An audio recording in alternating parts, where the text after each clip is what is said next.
Olá, queridos, muito bom dia a todos. Que a graça do nosso Senhor e Salvador Jesus Cristo esteja sobre a sua vida. Louvado seja Deus por mais uma manhã que o Senhor nos permite estarmos despertando para um novo dia que o Senhor preparou para cada um de nós.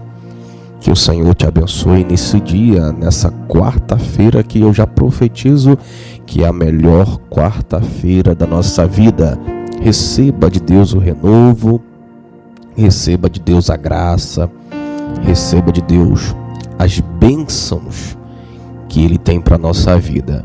Meus irmãos, eu conto com vocês na manhã desse dia para que vocês possam mais uma vez, assim que ouvir esse café diário, compartilhe com outras pessoas, para que outras pessoas também tenham acesso à poderosa palavra de Deus. É uma alegria sempre estar juntamente com vocês para compartilhar a poderosa palavra de Deus. E hoje eu quero meditar num texto com vocês que se encontra no livro de Lucas.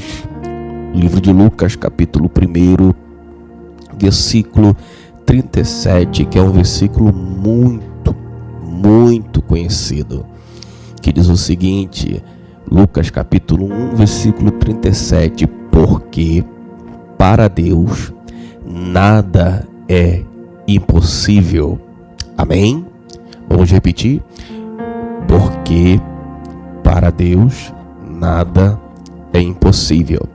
Eu sei que nós conhecemos pessoas, normalmente no nosso ambiente de trabalho, que se orgulham muito de tudo que tem.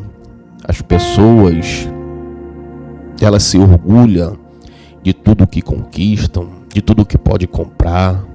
Algumas são até audaciosas a dizer: para mim nada é impossível.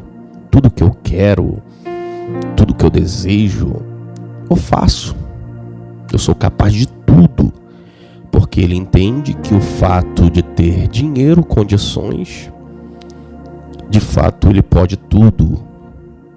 Nós vamos ver na política homens que estão aí no poder, na política, que teoricamente, quando estão aí na corrida da campanha eleitoral, diz que é servo do povo. Mas nós vemos que quando acaba toda aquela fantasia carnavalesca de eleição, as máscaras se revelam e nós vamos ver quem é quem. Tem alguns que já se revelam sempre vem com a mesma ladainha para conquistar, as pessoas confiam e quando vai ver, se demonstra totalmente ao contrário daquilo que vendia como proposta. E quando entram no poder, eles têm a sensação de que eles podem fazer tudo o que bem querer, tanto com o dinheiro que teoricamente é do povo, como também na vida das pessoas, interferem na vida das pessoas e dizem: eu posso tudo o que eu quero. Só que quando nós olhamos para a Bíblia Sagrada, nesse texto que nós lemos de Lucas capítulo 1, no versículo 37, não é somente um versículo isolado. Por que esse versículo foi mencionado? Aqui são palavras ditas por um anjo. Anjo esse chamado de Gabriel, o anjo chamado mensageiro de Deus. Esse anjo, ele é enviado por Deus a Maria para anunciar que ela geraria, ou seja, ficaria grávida e traria ao mundo o Salvador de forma milagrosa. E quando Maria ouve essa mensagem do anjo, ela toma um susto, ela fica completamente assustada e ela fica apavorada. Só que também o anjo revela para Maria que a sua prima, que se chamava Isabel, também estava grávida e que geraria o profeta por nome João, o Batista, que inclusive foi o mesmo que batizou Jesus. E diga-se de passagem, as condições de Isabel, ela já era uma mulher velha, idosa. A situação dela era muito mais complicada. Hoje, com o avanço da ciência, nós vamos perceber que quando a mulher ela tem já acima de 40, 45 anos, pela ciência, por mais que a ciência esteja evoluída, a ciência mesmo diz que há um risco muito grande da mulher não conseguir muitas das vezes concluir aquela gravidez, ou então ter várias complicações. A criança pode ter problemas de má formação, tanto física como na consciência mental, vários fatores. Imagine isso há mais de 2000 anos atrás. Não tinha uma ciência, não tinha nada dessas coisas. Só ia descobrir o sexo quando a criança nascia. E o anjo já antecipa que seria um menino, que seria um profeta. Então nós estamos diante de cenários humanamente impossíveis de se realizarem. Primeiro, uma mulher muito idosa vai ter um filho. E segundo, uma menina que era virgem. Maria era uma menina. Maria era uma jovem ainda, que não tinha ainda, era prometida a José em casamento, era uma moça que era virgem. Como que ela, no cenário em que ela vivia, eu sei que hoje, infelizmente, o nosso cenário, a nossa cultura que nós vivemos aqui no Brasil é totalmente diferente, né? Você vê garotas com 11, 12, 13 anos engravidando e tranquilamente, entendeu? Mas para o cenário daquela época, dos antigos, isso aí era uma abominação. Era um crime muito grave que ela poderia ser condenada à morte de apedrejamento. Então Maria sabia dos riscos que ela corria, mas ela decide aceitar em seu corpo carregar aquele que seria o Salvador do mundo. Ela preferia correr riscos com a sua própria vida para ser aquela que geraria o autor da salvação. Sabe o que eu aprendo com isso, querido? Muitas das vezes a gente diz, Deus está comigo, eu estou com Deus.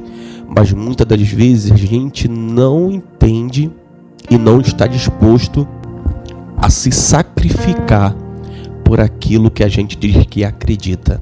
A gente fala, eu amo a Deus, eu amo a presença de Deus, mas o que é que você está disposto a fazer quando a sua fé, quando a sua crença, quando o seu Deus é desacreditado na boca das pessoas?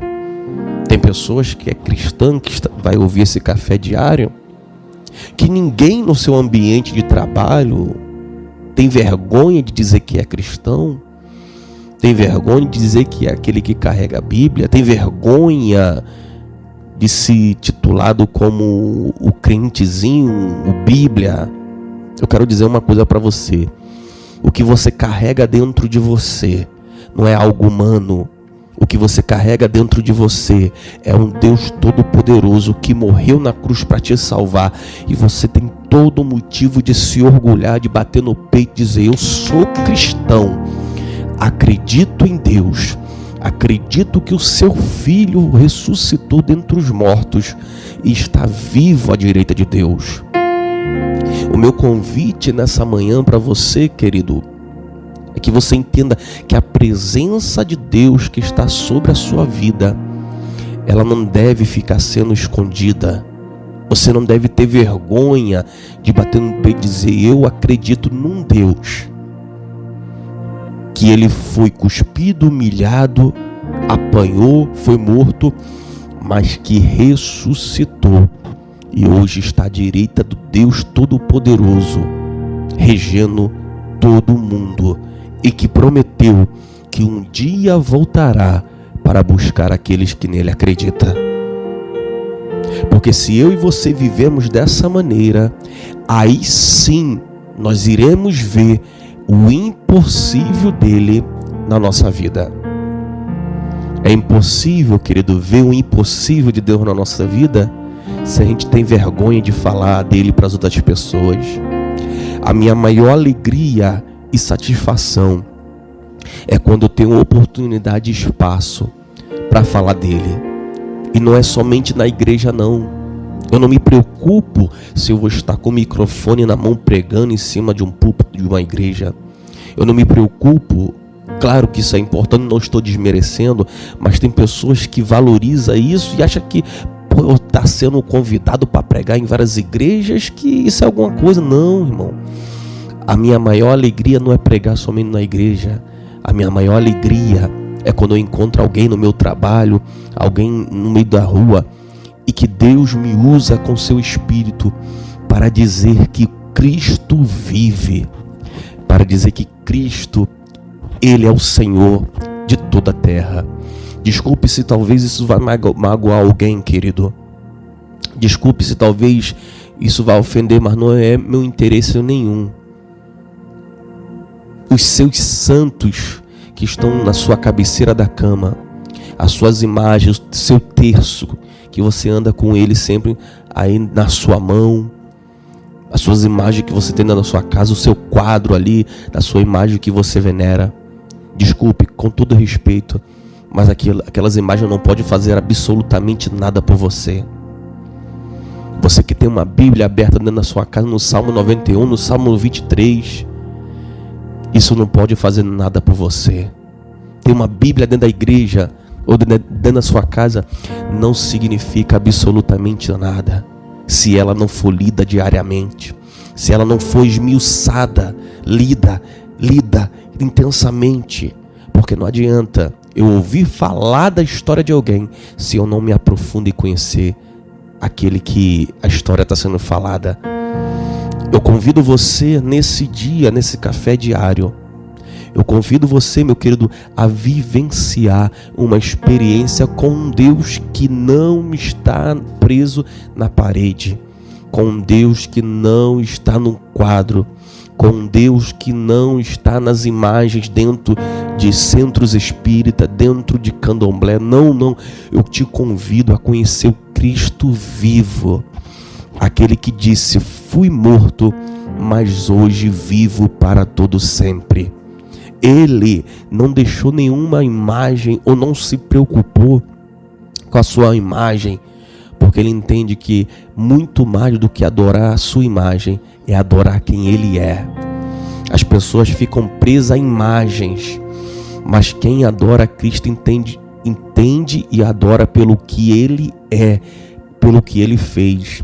A Bíblia diz que quando ele ressuscitou, o seu discípulo, por nome Tomé, não acreditou que ele havia ressuscitado.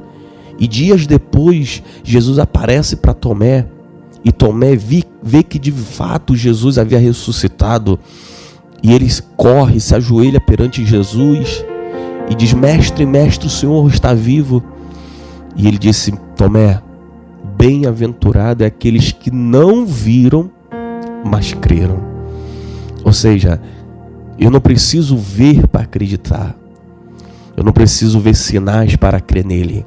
Eu creio pelo que ele é. E eu te convido, meu querido, nessa manhã, a vivenciar uma experiência sobrenatural desse Deus que faz coisas do nada, o impossível acontecer. Se você quer ver coisas da parte de Deus sobrenatural acontecer na sua vida, venha para Jesus, aceite a Jesus, venha ser renovado por Cristo, porque as promessas dele, o inferno inteiro, todos os reinos da terra que se julga ter poder, não conseguirão impedir o trabalho e o propósito de Deus na sua vida. A minha maior alegria é saber que o meu nome está no livro do Deus Todo-Poderoso.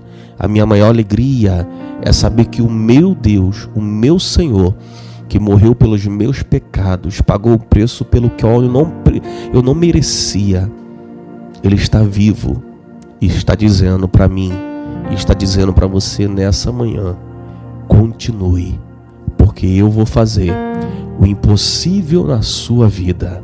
Amém, querido? Fique com Deus e até o próximo café diário, em nome de Jesus.